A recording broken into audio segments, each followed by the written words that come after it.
Hello, my friend. It's time for us to meet this Sunday, May 25th, Argentina's Independence Day, when the War of Independence began, which lasted more than 15 years. Declaration of Independence, May 25, 1810.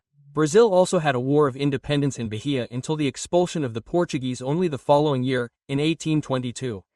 And tomorrow will be 2011 years since the United States, under President James Monroe, recognized Brazil's independence based on the so-called Monroe Doctrine, right? America for the Americans. I'm mentioning this at a time when they want to put the Chinese among the Americans. Well, and also on May 25, 1930, on the first return trip to Germany of the airship that we call the Zeppelin, right, passing through Natal, it lowered its altitude and, being over the square, Augusto Severo threw a wreath of flowers. Germany is grateful to one of the pioneers of balloon aviation, a martyr, right? He ended up dying in Paris, where there is a street named after him. Well, I can't help but mention that Saturday, the 24th, was the day of the infantry, the Queen of Arms, of which I am a proud reserve. I learned a lot. And what I learned in the infantry saved my life in Lebanon, covering the war in 1982. Well, let's move on. Don't forget to subscribe and at the end to like or dislike. So, let's get to the many topics of this Sunday, the topics of the weekend. Well, the first topic is this IOF mess, right? Well, the government resolved it on its own, and last week I said, look, starting Friday, this will be published in the official Gazette. But that same day, at 11:30 p.m., they went back on it. Well, according to what I read in the newspapers, it's Nicholas fear. Well, they have Nicholas syndrome because they already did that PIX tax story, right? And it's one after the other, right? And Nicholas just comes in and tells what really happened. Well, they decided to tax investment remittances abroad with more tax, right? In other words, they're scaring investors. They've gone back on that, but they're charging more on your credit card purchases abroad, on your remittances to your child who's studying abroad, to your relative who's in Europe or the United States, right? Well, and above all, taxing loans more. In other words, the central bank may not need to increase the basic Selic rate so much because they're already discouraging people from taking out loans, increasing the IOF and, more than that, savings, supplementary pensions. You may remember that the Supreme Court Justice, and look, not the Supreme Court, of the TCU, Augusto Narts, and he's been with the TCU for decades, gave bad news about the official pension system, which is becoming less and less sustainable, to use a fashionable term. And then people try to create their own pension plan, but contributions above $50,000 per month will pay 5% in tax on financial transactions. In fact, this is double taxation, because if the person had $50,000 to contribute, when he earns that $50,000, he will have already paid income tax, probably even at source. So they will charge more tax on top of that, and they have to charge more tax, right? Because this year, it is estimated that the deficit will be $97 billion. Of course, Lula is giving away for free, right? He supposedly gave free lunch to 60 million people in electricity. And now he promised, I think in Campo Grande, if I'm not mistaken, in the interior of Mato Grosso do Sul, he promised free gas too. Of course, those who buy gas, those who consume electricity will pay more. Well, it is estimated that we will pay more than $6 billion for electricity alone. It is getting smaller and smaller. This is the problem that Augusto Narts identified. The number of people contributing to Social Security is decreasing, and the number of people receiving benefits is increasing, right? And the number of people paying taxes is decreasing. That's why the newspapers are reporting in alarm that it's getting harder for Brazilians in Italy, harder for Brazilians in Portugal. It's because so many Brazilians are leaving that they can't take it anymore. And Lula is now meeting the president of Angola and giving him a stimulus. Let's invest in Angola, build highways, railways, airports, ports. Guys, we really need railways here, more roads, highways, good ports, great airports, right? It's interesting that by coincidence, even before I heard this news, I was talking to an engineer who had worked in Angola and he was telling me how much we have to put aside, right? Yeah. Here in Brazil, we have this habit too. Let's move on to another subject, guys. Already in Folha de São Paulo, what caught my attention the most was when they said that let's agree that I'm intelligent and that I have common sense. Imagine if I were to tell you that I'm intelligent. My God, they're going to say to me, you're a show-off. Because I could say that to you, I'm stupid, right? As the Greek philosopher said, I only know that I know nothing. That's how we know. Do you remember Vinicius de Moraes? The man who says I am isn't, because those who really are don't say good, but she gave the idea that she wants a Chinese regime here on social media. And you know what the Chinese regime is like, right? That's what she wants. Censorship. And she's in China. According to what they say, it was a lady who passed on the news, at least I read that in Estadao. So I think the only lady present, besides Zhangja, was the Minister of Planning, okay? It's insinuating, right? But then they say that she said that the right wing took over TikTok here. That's why they have to resolve the issue. In other words, it's not a question of protecting children, women, teenagers, it's not a question of next year's election, and they know that the right wing is more powerful on social media, so they have to censor social media. And from what I've seen, the ministry has already reached an agreement on drafting a bill to amend the Internet Civil Rights Framework, which was sanctioned by Dilma, was widely discussed in Congress and has been in force since 2015. That's the framework that exists. And they want to do some kind of prior censorship, like they did with Crusoe, right? When they put up that cover of My Father's Friend's Friend, something like that. Yeah, it's an attempt to hide it, right? Well, she even asked, right? She said that in China, people who don't follow the social media rules are arrested. And then she asked why it's so hard to talk about this here. Because here is democracy, there it's not. So it's hard to talk about censorship, arrest for listening, right? It's what Minister Alexander de Moraes once said, that those who don't want to be criticized, satirized, or ridiculed should stay out of public life. Public figures are subject to this, it's part of freedom, and freedom is much better. Let them talk, it's much better. There's the law, it's already in the penal code, slander, and defamation.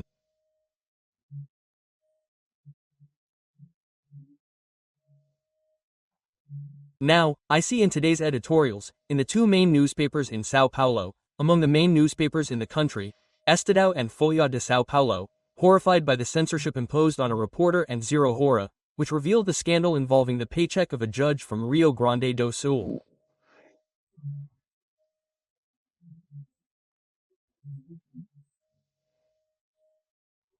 It was our $600,000 in compensation and so on.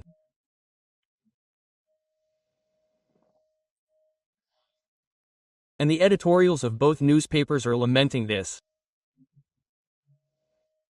Oh, yes, why have they remained silent until now about the other censorships? Have they discovered in their naivety that censorship is widespread? Is it for everyone? It's like a flood that will take everyone on the surface of the earth, right? Or that took place back then, according to the Bible, right? It takes everyone, just like naivety, wanting to impose censorship on social media with a bill. Okay, they'll impose it next year, but if they elect the other side, within 2 years, the other side will apply it to those who did the censorship. That's not freedom. Freedom is for everyone, for all sides, all ideologies, all doctrines, all parties, all ideas. That's freedom.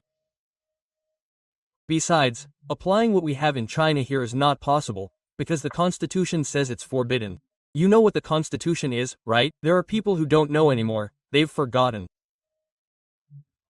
The Constitution says in Article 220, I don't know if it's in the second paragraph, it says, having given any and all types of artistic, ideological and political censorship, right?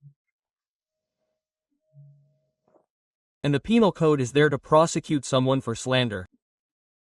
By the way, Aldo Rebelo, who mentioned the word censorship, provoked, it seems like a trigger, right? That's a very Freudian thing. It's a word that provokes a trigger, provokes a shot.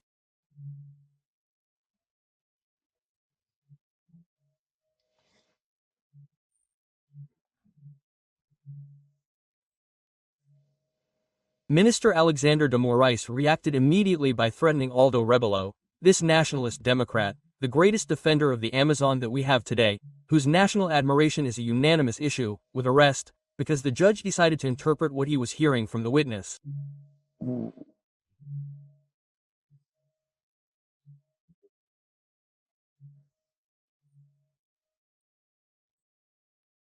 He asked the witness something, the witness started to explain and was interrupted.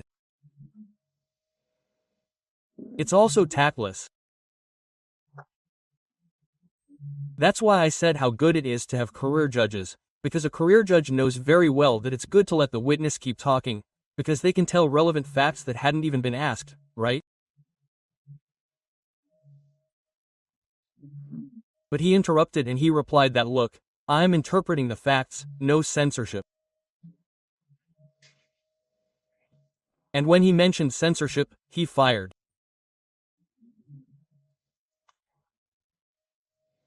And Aldo Rebelo, by the way, remembers, right? The conviction of Carla Zambelli, for example, saying that he's not condemning Carla Zambelli, he's condemning almost 1 million of her voters to the loss of their votes, right? When he should judge the fact itself and punish her for the fact itself, but the mandate belongs to the voters.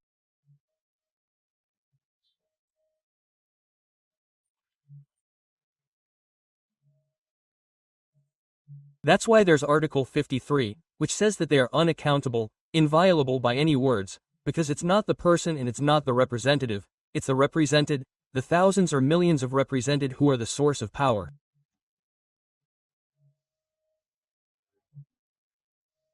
It's giving voice to the source of power. It's so simple to understand democracy, but it seems like it's part of people's nature not to understand it.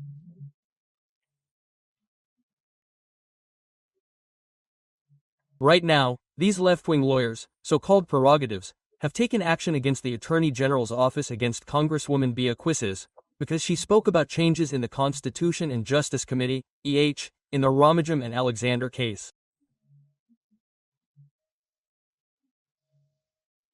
Ramajam.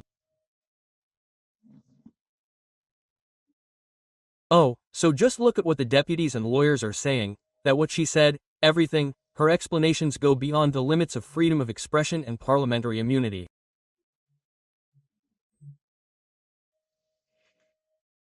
People, put another brain cell in your head so you can read what is written in the Constitution. They are inviolable by any words. What is this story about limits? There are no limits to any words. My God in heaven. I think the problem is a lack of brain cells. From Brasilia, Alexander Garcia.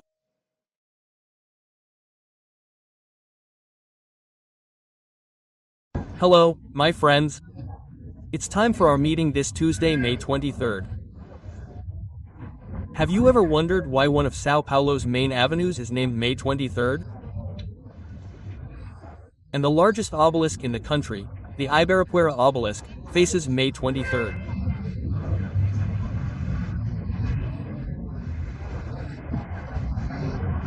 On May 23, 1932, during a demonstration in Praça da República demanding a constitution, Getúlio Vargas governed arbitrarily, demanding a constitution in front of the headquarters of a pro-Vargas party.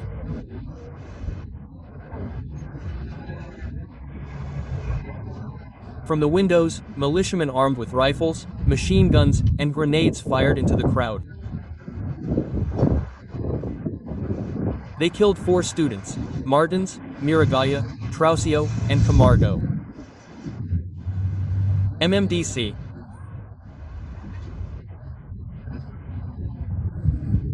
Their initials became the symbol of the constitutionalist revolution that erupted soon after, on July 9, 1932, demanding a constitution for Brazil. They are The remains of the four are buried in the 72-meter Ibirapuera obelisk, the tallest in the country, twice the height of the one behind me in Restauradores Square, which is much taller than the one in Rio de Janeiro, where Vargas's revolutionaries tethered their horses.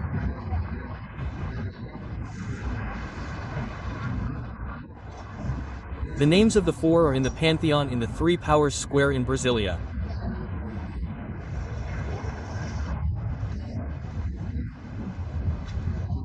I wonder if from the Planalto Palace, Congress, and the Supreme Court, the voices of the four can be heard demanding a constitution, respect, or a constitution. They gave their lives for this. Don't forget to subscribe and leave your like or dislike at the end. Let's move on to today's other facts.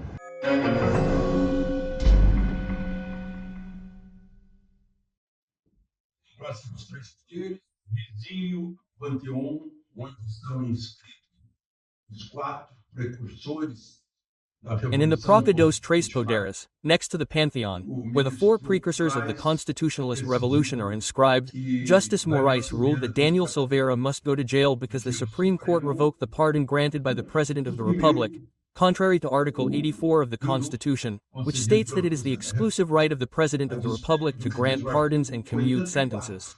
da Constituição, que é privativo do presidente da República poder mutar a pena. Well, now we have the judge of the 13th Court. The former judge of the 13th Court has already been removed. Gabriel Harart is back, and Sergio Moro's substitute judge has returned to the 13th Federal Criminal Court of Curitiba. The judge was removed, right? That Apio judge, Eduardo Apio. You must have heard.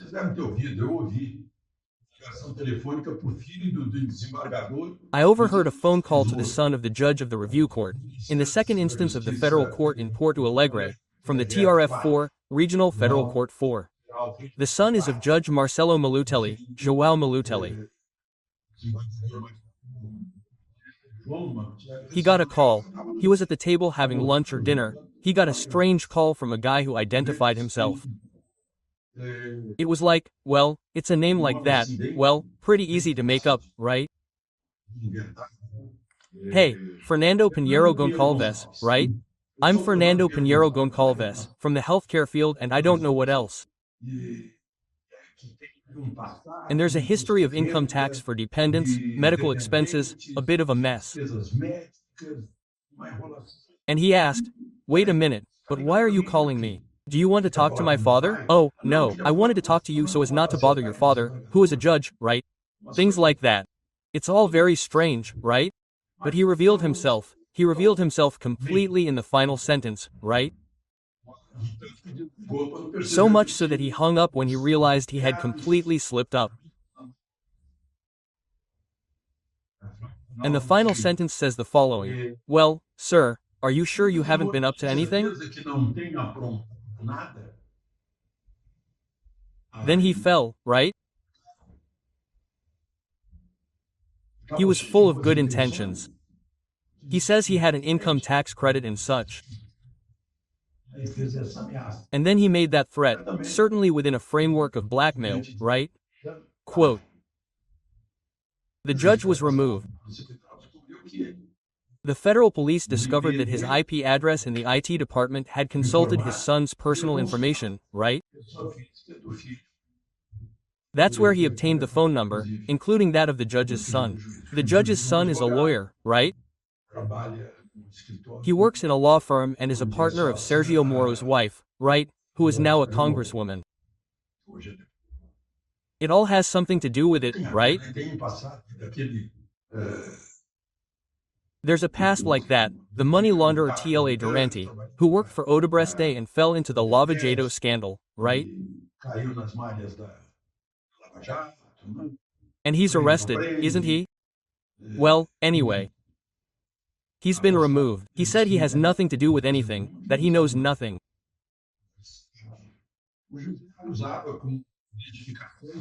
The judge, Judge API, used the handle LU22, LUL2, and explained it was a tribute to Lula because he was outraged by the injustice of Lula's imprisonment.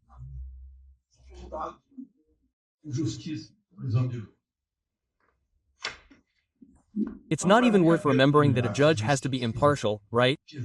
That a judge can't be a militant in any way, of any force. He can be the best force in the world, the most honorable force in the world. He has to be a militant of the law. He can't take sides because every now and then he's faced with cases that he has to decide, and he can't decide outside the law. He has to be the swaying balance. He has to be faithful to the law, faithful to principles. I'm stating the obvious here. It seems silly, right? I'm stating the obvious, but incredible that we have to being a counselor here at S. de Querzose. Obviously, Brazil needs judges, right? I mentioned one of them yesterday from the Supreme Court who issues an opinion. Bolsonaro is a fascist, and Pazuello is the worst minister. It's a Supreme Court judge who's saying this. Yeah.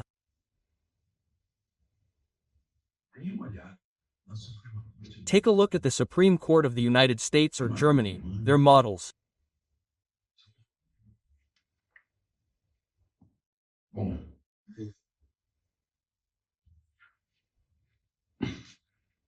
Well, the issue of pesticide spraying in Ceará is there in the Supreme Court.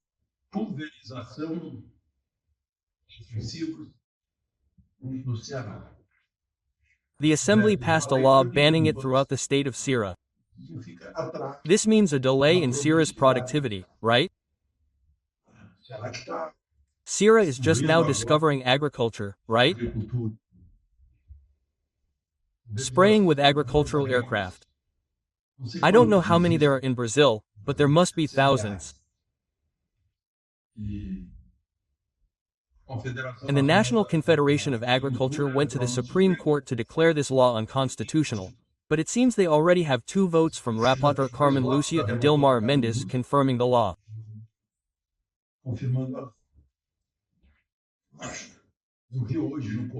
I think I saw a photo today in Correio do Povo of people spraying insecticide to kill mosquitoes in the east zone of Porto Alegre.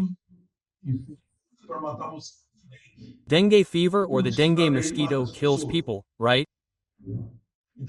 So it's hypocrisy.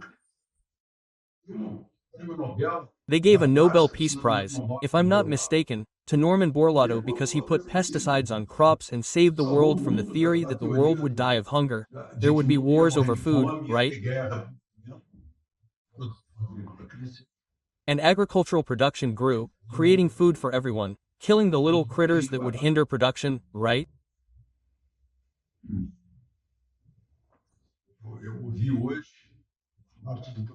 I heard a part of Ken Severo's program today, the Hag do Agro, on Jovem Pan on Saturday, interviewing a lawyer from the National Council of Agriculture, CNA, right, and seeing, the ban that also exists in some municipal laws makes no sense.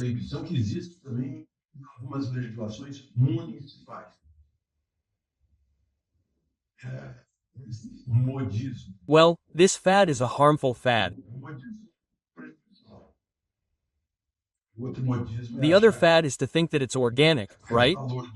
Everything we eat is organic, everything. If we ate rocks, it wouldn't be organic.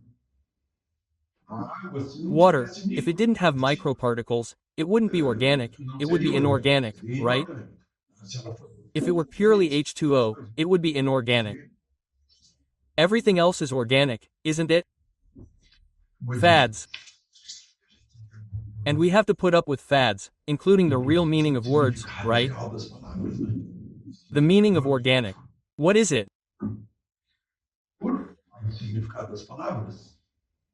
Speaking of the meaning of words, you know what the Latin word denarium means?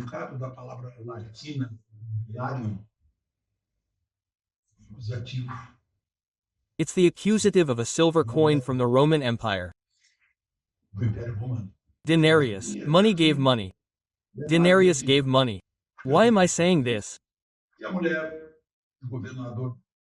Because the wife of the governor of Roraima, Antonio Dinar's wife, Simone, was elected today by the state legislative assembly. votos pela Assembleia Legislativa. 24 representatives, 17 votes went to her. O reitor da universidade. She even beat the university dean to the state audit court, a lifetime position, and that's over 35,000 denarii, right? Mais de 35 mil denários.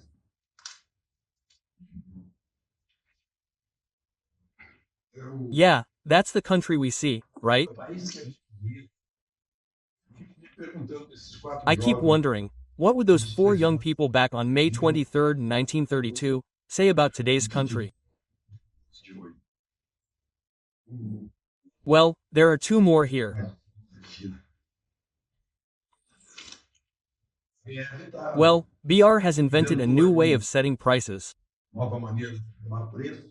Voltou aqui no tempo. It's back to what it was during Dilma's time.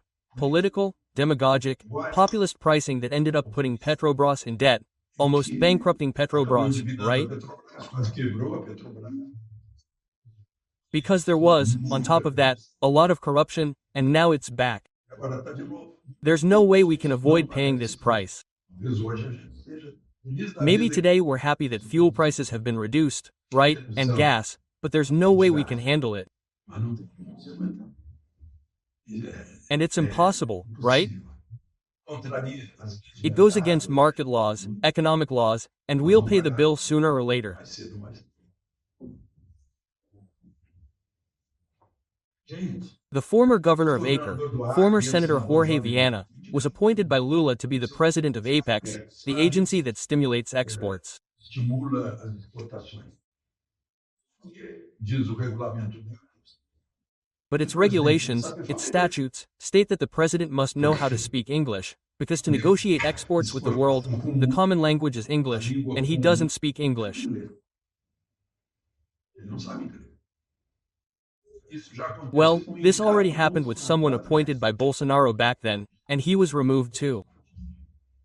Agora o filho de Bolsonaro, Now his son, Bolsonaro, Senator Flavio, went to federal court against the repetition, and the federal judge said, "Look, okay, Mr. Jorge Viana, show me a video of you speaking English, but not in English, right?" Só que não. Aí ele tá Then he's com out, problema. but the Attorney General of the Union will appeal. São coisas que Hey, these are things that, if they weren't sad, would just be ridiculous. seriam apenas ridículas. From Lisbon, Alexander Garcia.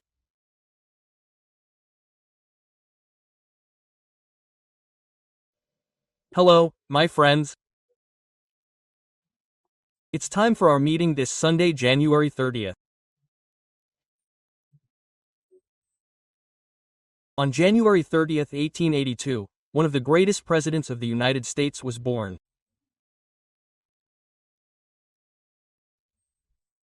He resolved a major economic crisis, the Depression, and the war, World War II.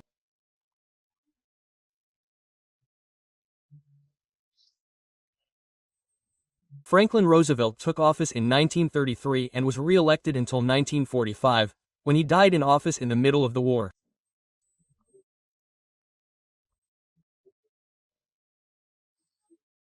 Harry Truman, a country bumpkin, took office as a surprise, and he was the one who ended the war, right?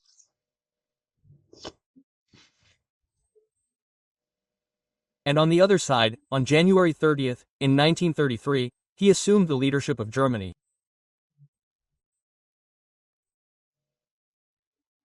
It wasn't a coup, it was the German vote, the German political will. Mr. Adolf Hitler, who also served until 1945, and his death marked the end of the war in April 1945, committed suicide. January 30th. Don't forget to subscribe, join us, and leave your like or dislike at the end.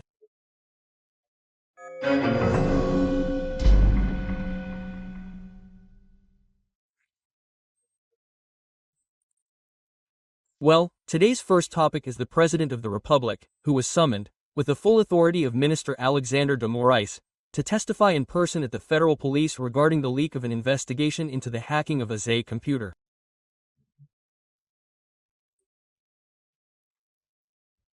He was supposed to appear at 2 p.m. on Friday, wasn't he? He submitted an explanation to the federal police. Previously, his lawyers filed a request with the Supreme Court for him not to appear, but that appeal was rejected.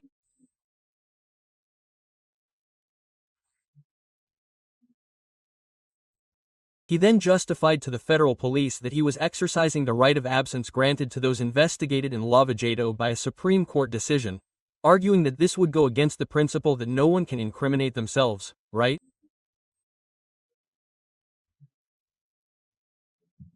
To make things easier for the Lavajato people in 2018. So he argued that. Now, they've also published a statement from a federal police officer who investigated the hacking, Chief Inspector Vr Neves Fidosa Campos, saying it wasn't sealed. The investigation wasn't sealed. After the leak, they lifted the seal. Now, Justice Alexander de Moraes has contributed greatly to bringing us back to this issue of the insecurity of the Electoral Court's computers. Everyone is discussing that hack again. It served as a reminder, a refresher, right? Now, folks, I'm going to read you the entire decision by a judge from Rio Grande do Norte. Because it's worth it. Judge Cicero de Macedo Filho. Congratulations, Judge. From the 4th Public Finance Court of Rio Grande do Norte. At the request of the Public Prosecutor's Office and the Public Defender's Office, right? They requested the cancellation of parties with more than 100 people.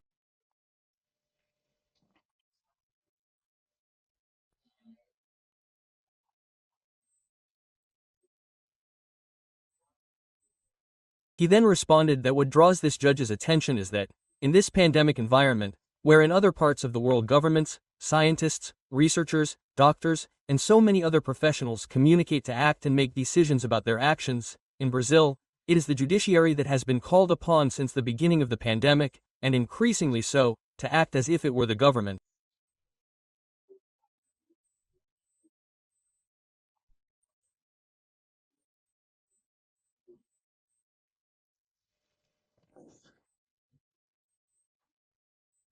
Brazil is certainly the only country on the planet where government actions related to the pandemic are being almost systematically questioned in court.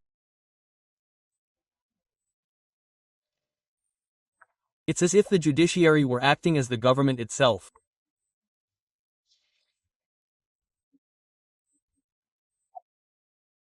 Clearly, the judiciary cannot have this institutional primacy, as it would undermine any political and legal logic that are at the heart and soul of our political charter, our social pact.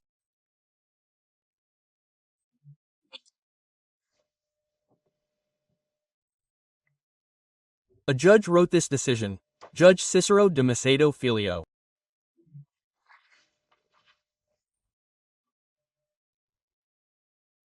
If you haven't seen it, or if you have, I ask you to review my last article one read here for you on checks and balances, Montesquieu's trio of powers in a democracy. One is elected to govern. Another is elected to make laws and oversee the other two. And the third, which is unelected, is chosen by the executive, approved by the legislature, and serves to enforce laws, not make them, and to interpret laws, not make them. Enforcement, A, is not governing. So, there is a problem, and when there is such an imbalance, I concluded in my article, what is harmed is democracy.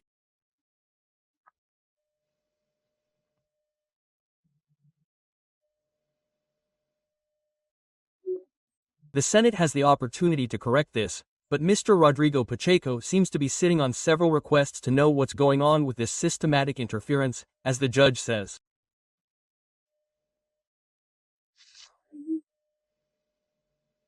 Who's governing after all? Who was elected to govern with 58 million votes? Right, Mr. Rodrigo Pacheco, what are you doing? Well, let's move on.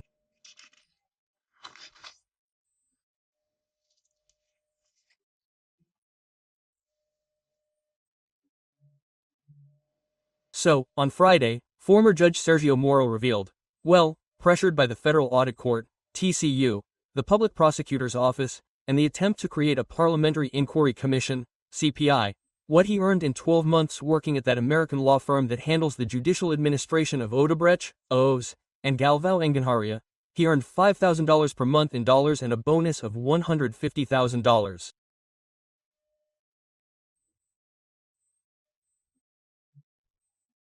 In 12 months, that's a little over $3,600,000. It must have been good for him, because as a judge he must have earned around $20,000, right? Our $1,000, that's about our $300,000, our $1,000 a month.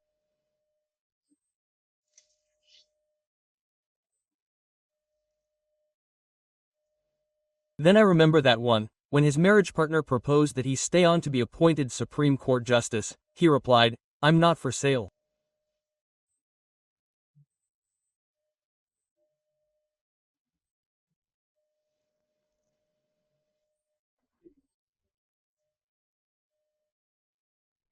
Then I remembered, a television station that when I left one and was still in quarantine, they gave me an offer to speak 2 or 3 minutes a day for a fortune.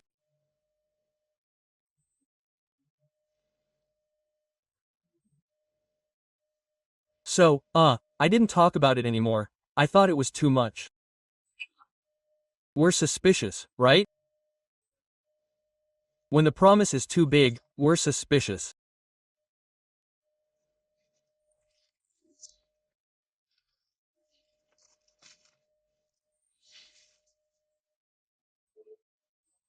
It's here in Brasilia, at the Federal University, UNB, the coordinating professor of undergraduate medicine, Professor Selma Kukelhaus, asked to be released from her position because the university is requiring a vaccine passport.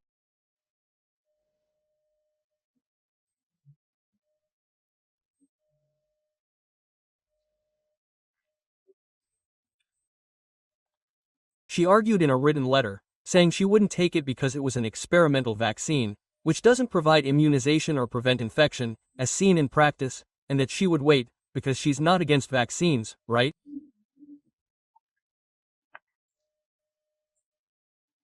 And wait for it to be effective and safe. And this shows, right, that the university, which is a place of light and freedom, therefore, because light is freedom, darkness is totalitarianism, slavery, dictatorship, right? Well, and the university is with the dictatorship. It stayed with the dictatorship. It once fought the dictatorship, now it's turned. Speaking of which, those who are against the dictatorship, the totalitarianism, are the truck drivers of Canada. They are making history like Canada has never seen. They came from all over Canada in temperatures well below zero. Today was a bright, sunny day, but very low temperatures, snow everywhere. The truck drivers have already taken over the capital, right? And the head of government, look, left in a hurry. He went to a place where he and his family would be safe. There was no disturbance on the streets of Ottawa. Nothing, everything is calm, but that's how it is. On the way. It was an incredible demonstration of a desire for freedom. They received free hotels, inns, motels, right? There, motel has another meaning, it's a roadside motel, right? Yeah, free food, right? Everyone supporting, right? Because of that passport. We still don't know what will happen. Now it's already happened here. I'm ashamed, very ashamed, because I looked in the major newspapers, and there's not a single line. What a shame. The ugly sin of omission. There's not a single line about Canada. There's news about the cold in the United States. Florida yesterday, Florida this morning was 1 degree. I spoke to my sister and it's 1 degree there, right? And in Canada it's -1, -20, right? And then they talked about the cold in New York, but they didn't mention Canada. I looked in the major newspapers. I know, I didn't look in Journal de Minas, for example, I know it was there, right? But I found it at the top. What's up? Well, I always thought, I was trained in journalism that way, then I taught journalism for years, saying that we journalists are the mediators of facts in relation to the people here, whom we serve. We have to be servants of our readers, listeners, viewers.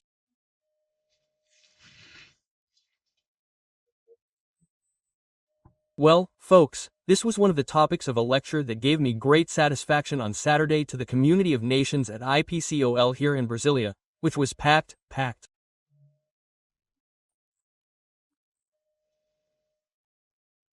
I spoke for 20 minutes about freedoms, about democracy, about the pressures to destroy families, destroy nations, right?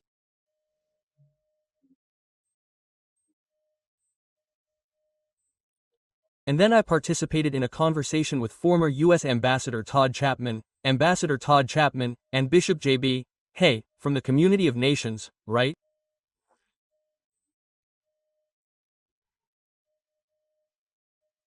Well, it was a beautiful Saturday morning. Well, I just wanted to give you a heads up. I learned today that officials in the area are opening the floodgates at hydroelectric plants instead of storing them, and the water that's falling from the sky now, which could be in short supply later.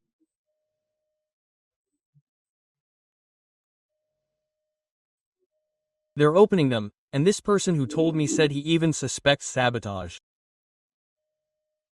This is a warning, right, for the Ministry of Mines and Energy to look into this. And finally, Paulo Guedes was right? A V-shaped recovery. The public deficit as a percentage of GDP is less than 0.44% of GDP. This year's spending was lower than the spending in the first year of the administration. This is governing and controlling public finances. From Brasilia, Alexander Garcia. Yeah. Hello, my friend. It's time for us to meet this Tuesday, September 19th. On September 19, 1954, a boy named Alexander, a Grêmio fan, celebrated the inauguration of Grêmio Porto Alegrense's Olympic Stadium. 1954, I was, not yet 14 years old. 2-0 to Grêmio, a goal by Veer. A pass by Milton Martins Quelli, for Maguina, at Nacional de Montevideo, he was 1. Then there was a tournament and Internacional won, they even won the Grenal, right? Larry Brilhando, Larry Pinto da Faria shining. Memories of Rio Grande do Sul football. And on September 19, 1956, the Chamber of Deputies and the Senate, seated in Rio de Janeiro, approved the transfer of Brazil's capital from Rio de Janeiro to the federal district, that quadrilateral plan for the state of Goiás, almost bordering Minas Gerais.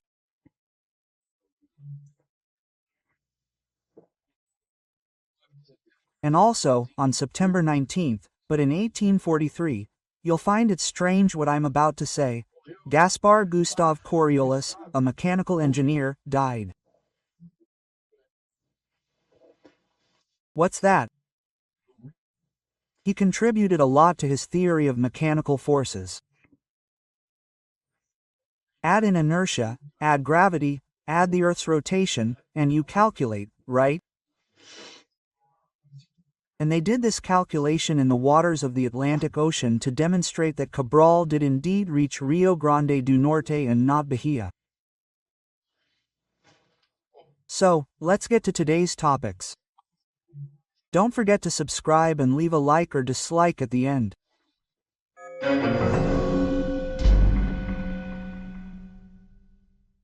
First topic, Lula in New York. Hey, he gave a speech, as is traditional. Brazil always opens the assembly, right? And everyone watched Zelensky. Zelensky didn't applaud Lula's speech. And tomorrow, at least, they're talking about a meeting between Zelensky. Tomorrow, I say, is Wednesday, Zelensky and Lula. Well, after Lula didn't receive Zelensky in Tokyo. Lula's speech was quite ideological. He attacked the right. Neoliberalism is bankrupt, he said. Words aren't exactly words, right? Because when someone says something, they're not the word, the verb is something else. Conservatives and what he called primitive nationalism, okay?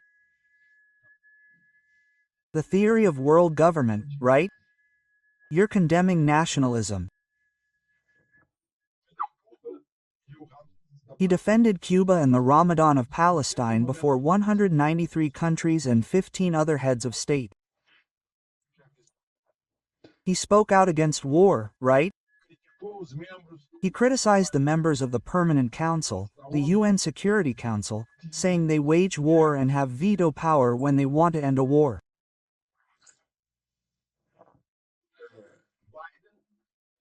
Well, Biden spoke after him, 15 others spoke. Well, he also gave a speech and, in a way, paralleled Lula on the issue of the Security Council, saying that it's necessary, more voices are needed on the Security Council.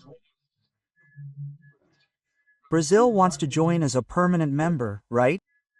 It's joined as a temporary member and observer, with no voting or veto rights, right? Brazil participated in World War II. Why do others who participated have that right, right? France, the United Kingdom, Russia, China, Brazil, the United States, right? So, Brazil needs it, and Brazil also thinks India and South Africa should join, right?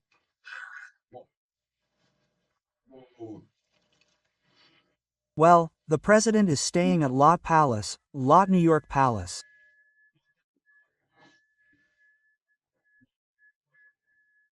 I was looking at the address. It's on Madison, which is the avenue with the newspapers, the press, right?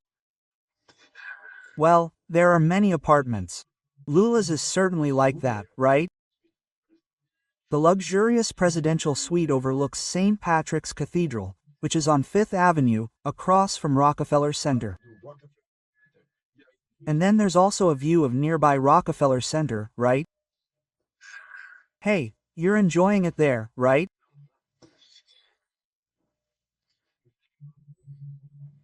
Interestingly, my Lebanese friend said he had to watch the all-day Arab television to find out what's happening with the Brazilian delegation, because people don't report anything. There are 13 ministers, a lot of people, 3 buses, but it seems like it doesn't go anywhere else. There was, at the stock exchange, yes, an event to promote Brazilian stocks. Minister Haddad, Minister Marina Silva, the Speaker of the House, the President of the Senate, the President of the CNI and FIESP, who hosted an event, Presidents of the Federation of Industries of Rio Grande do Sul, right? They talked about the Amazon and such, because there's this fad, right? You have to fit in with environmental issues, etc. But hey, and the news now, right? The president seems to want a bigger, more comfortable, more luxurious plane. They say it's for Janja. A suite with a double bed, shower, with luxuries, a private office for the president, and another aircraft with 100 comfortable seats, right? It's almost the United States Air Force One. Today, the presidential plane, called Aerolula, because he bought it in 2004, was delivered in 2005, so it's a 2005 plane, a new plane. I flew in South Africa years ago in a DC-3, which had long since been discontinued here in Brazil. I think the DC-3 was no longer flying in the late 1950s. The Avro was already replacing the DC-3, but we didn't accept it. He doesn't want it. Janja doesn't want an A319, which is the Airbus, right? It must have all the comforts too, right? It's a safe plane. It went to the United States, to China, to Japan, to India. And it's a $400 million plane. Then some opposition political party, it must have been some opposition party, went to federal court asking for clarification to explain why. And then the 7th Federal Court in Brasilia gave the federal government 5 days to explain why it wants this plane. The courtiers have already reported it. No, but they didn't buy it. Well, they didn't buy it, but they want to buy it. That's what the opposition is for, to warn that it's a very expensive plane, right? They make some internal adjustments and change them. Airlines are constantly changing the internal configuration of their planes, because they can't do it in that gay neighborhood over there, right, where the kitchen is located and all that. It changes all the time. Well, let's move on. And from New York, according to the Minister of Education, Camilo Santana, Lula called concerned, demanding punishment for those medical students who are further away from Homo sapiens and closer to our primate origins, right?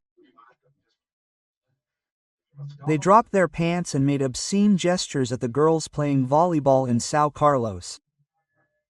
They're from the University of Santo Amaro, right?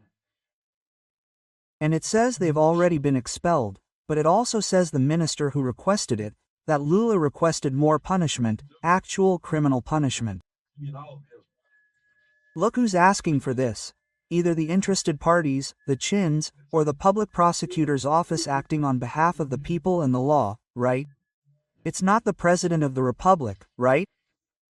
I keep thinking about previous episodes, right? That naked guy at an exhibition in Santander, right? The kids walking around. Those, I don't know what that was Odiwanos, something else. I won't use the gur here, the vulgar one there in Salvador. Oh my God, they're only just finding out. Well, let's move on. Look, it seems like there's an open war within the judiciary. Now we see another move by this apologist judge from the 13th Court, who was removed by the TRF4, the review court of the second instance of the Federal Court of the 4th Region. They removed him because he allegedly made threats against a judge in the case of that lawyer Tacladura and all that. It's a mess, right? And then Topal simply, unilaterally, revoked it, right? He overturned the decision of the panel of the Court of the 4th Region. It seems to me that there's already an open war in there. Speaking of injustice, folks, they announced it. I don't know if it will be denied. I find it so absurd that now the trial of 232 defendants will be held in a virtual plenary session, at the request of Alexander de Moraes, and President Rosa Weber complied.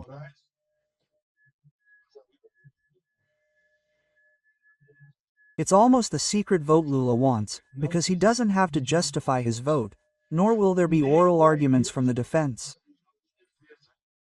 I've already figured it out because this prevents the lawyer from tipping off things in there that the ministers don't like, right? Saying they're hated, the lawyer saying the judge is confusing himself with the prosecutor, right? It seems like they're the same person, that sort of thing, right?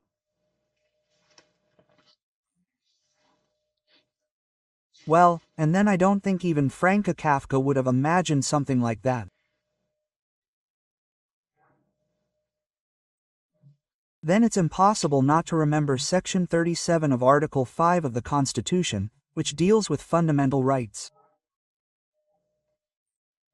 Quote, "There will be no exceptional court or tribunal." End quote. That's what the Brazilian Constitution of Brasilia says. Alexander Garcia.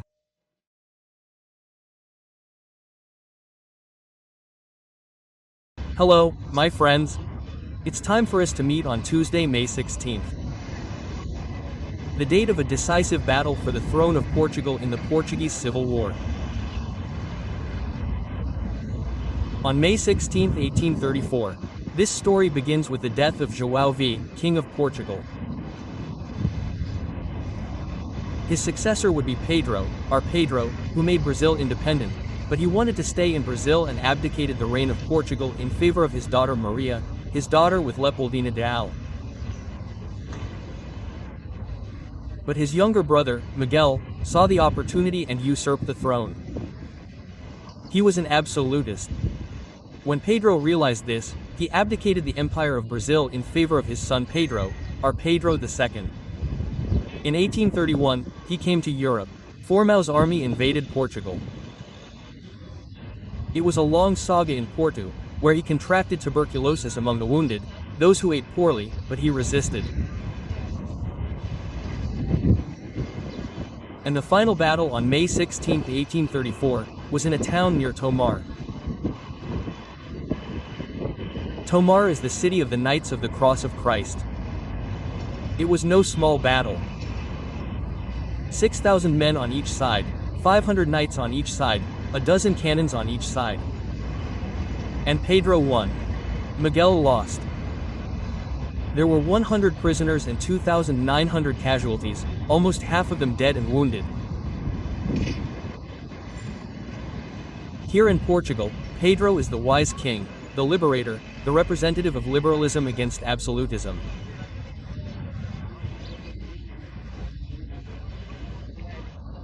In Brazil, folklore shows Pedro as an adventurer, a jokester, a womanizer, and Pedro was a scholar, a polyglot, and that is what we saw here in Portugal.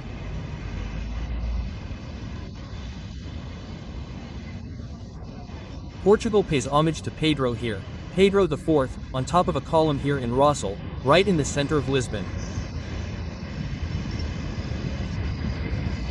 Don't forget to subscribe and leave your like or dislike at the end.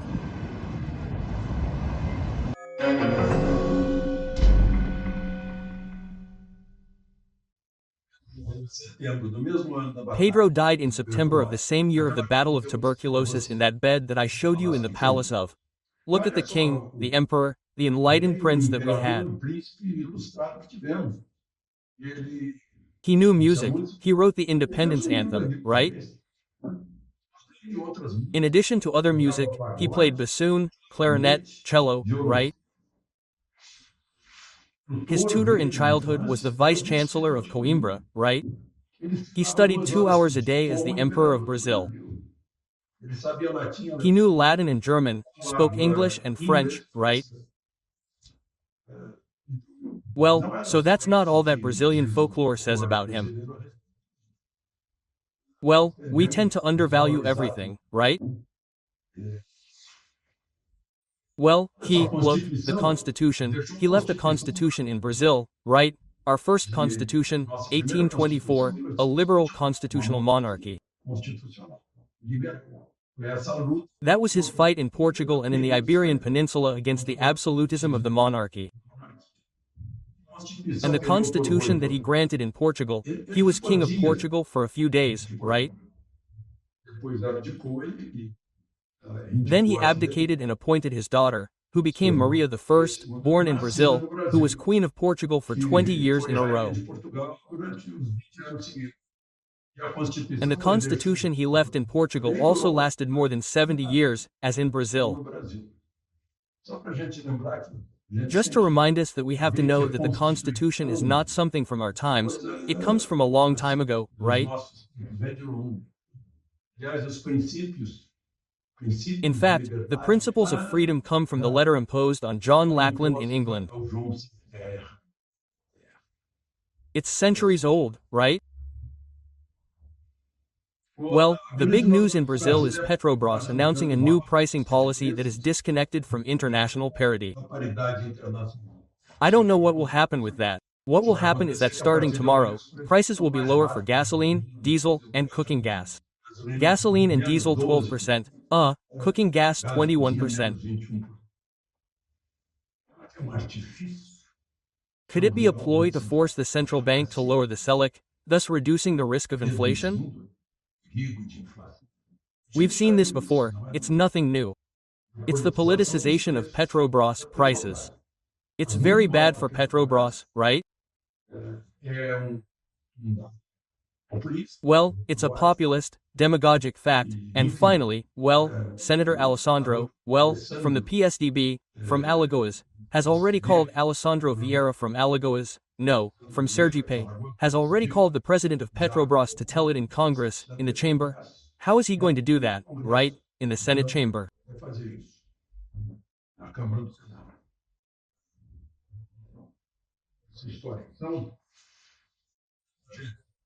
To tell this story there is only for us, well, to know, right, how it is going to be for the investors, how it is going to be for those who bet, well, on the interest rate, right, well, the decision was surprising.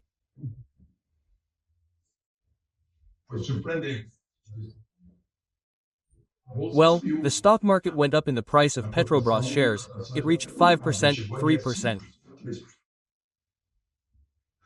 The majority of the shareholders are government, right? Government and government banks, 36% or so. But there are many American or foreign shareholders, that's 21% foreigners. Here in Brazil there are about 750,000 individuals, maybe.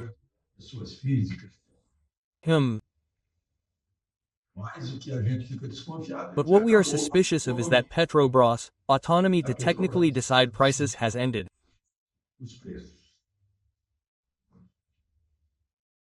Well, anyway, it's going to be good for those who pay for fuel, right? It's about pleasing everyone who's paying for fuel.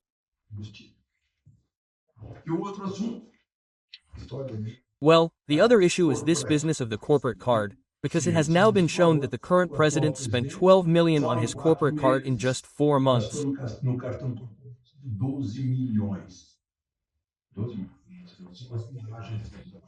12,000 is for travel, paying for airplane fuel, hotel stays, in China, in Arab countries, and now in Japan, in London, right?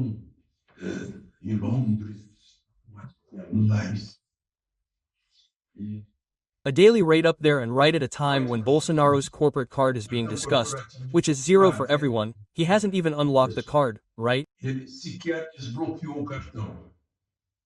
No, he didn't unblock it so as not to spend anything.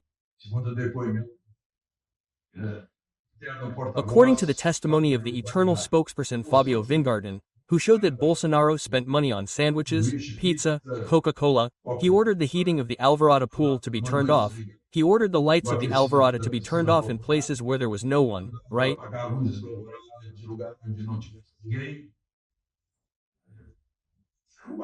Well, it was the barracks habit, right, of saving that accompanied the president. And now we are seeing that the reports of cash payments amount to $8,600. I don't know for how many months, right? It is the small account paid at the bank by the aide-de-camp who exists for that. The aide-de-camp is someone who does the things that the president cannot do because he is not going to go out to pay the bills. Just to remind you, the first Lula government gave 59 million to the card. The second Lula government gave 48 million.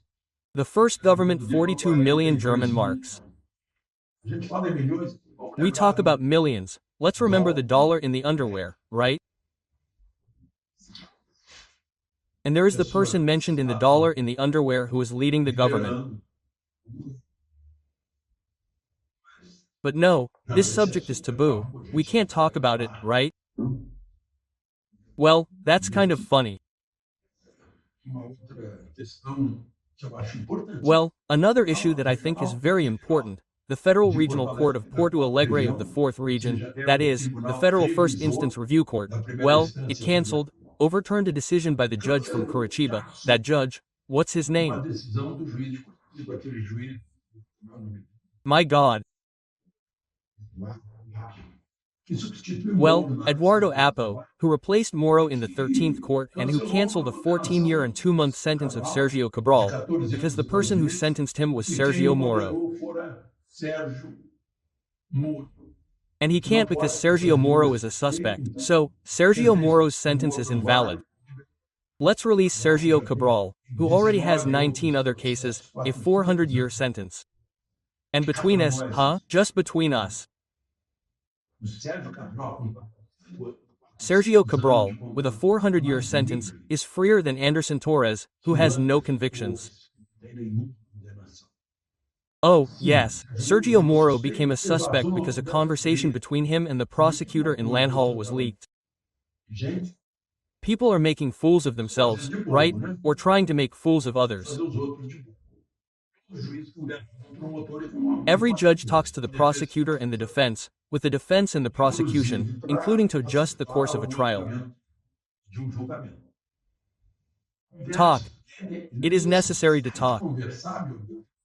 My God, are we falling into an imposition of stupidity? Vamos ignorantes, Let's be ignorant, because otherwise you will understand what is happening, right? Parece que essa é a sugestão. It seems that this is the suggestion. Essa coisa dos caras This thing about cards is incredible.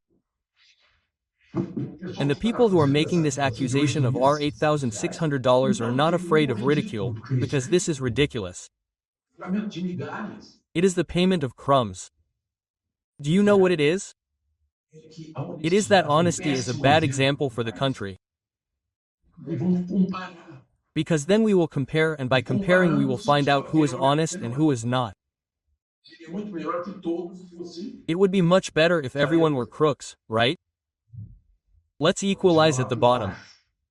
Aí ninguém se. Then no one stands out, no one shows off. Ninguém mostra. Olha, Look, isso this is honesty. So, what you are doing is dishonest. Do you want to avoid this? I imagine it is, because it is so absurd. Eu não sei se eu falei para vocês que Pedro I don't know if I Pereira told you that Pedro the First also studied logic, geography, history, science, and logic. e lógica. Isso This goes against logic.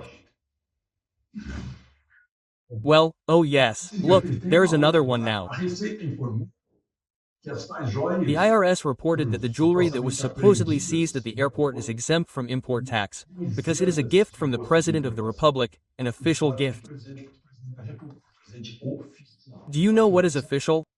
Official is everything that concerns the government. Outra questão. Another issue, folks. I saw an interview on Monday night on Jornal da Recordo with a Supreme Court Justice, the Dean Gilmar Mendes. Gilmar Mendes. Eu não quis acreditar que fosse mesmo. And I almost didn't want to believe it was true, because he said that Pazuello was the worst health minister. Foi o pior ministro da. Dizer que é ele emite julgamento. By saying that he is the worst, he issues a judgment, in the case of a judge, a sentence that prevents him from judging anything that is linked to Pazuello. Esteja ligado. Ah, No, I have never seen that. juiz. A judge giving this kind of judgment is out of place. Pazuello was the worst health minister.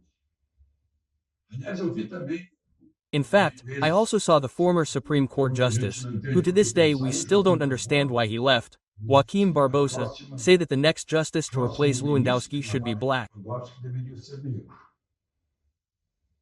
Interessante que a Constituição. Interestingly, the Constitution, fortunately, the Constitution says that everyone is equal before the law, regardless of differences of any nature. Diferença de qualquer natureza. A Constituição não é racista. The Constitution is not racist or prejudiced, it doesn't talk about skin color, it talks about notorious legal knowledge, right? Tem coisas assim. There are things like that that logic doesn't forgive. Well, and another thing, right? Justice Gilmar Mendes said in the interview that if it weren't for the Supreme Court's actions, we would have 1 million deaths from COVID in Brazil. Não sei se o ministro. I don't know if the minister is up to date with the day-to-day events in the world regarding vaccines, COVID, treatments, masks, results, consequences, and adverse effects. Consequências, efeitos adversos. Não sei. I don't know, but on December 17, 2020, the Supreme Court said that vaccinations can be compulsory. Diz que elas podem ser sem compulsão. Eu lembro que o artigo 15 do Código I Civil remember that Article 15 of the Brazilian Civil Code states that no one can be subjected to any treatment or surgery at risk of death. tratamento por cirurgia. A gente vê o receituário. If we read the vaccine prescriptions, the package insert, we see that it is something experimental, so there is a risk. Foi experimental. Portanto, há risco. Nem mesmo. Not even the laboratories take responsibility and make this clear, right? The propaganda is what hid this. E só para lembrar, né, foi o Supremo agiu em 17 de And just to remind you, the Supreme Court acted on December 17, 2020. On February 4th of the same year, the President of the Republic sent to Congress all the restrictions, obligations, and new measures, entering into an emergency against COVID, right? uma emergência.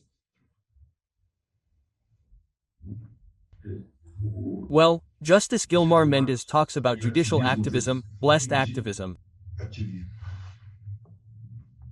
Só tem uma coisa. Well, there is only one thing that did not receive the popular vote: the origin of the power to exercise this activism. Esse ativismo. Poderes. There are constitutional powers to judge, right? So that's it. From Lisbon, Alexander Garcia.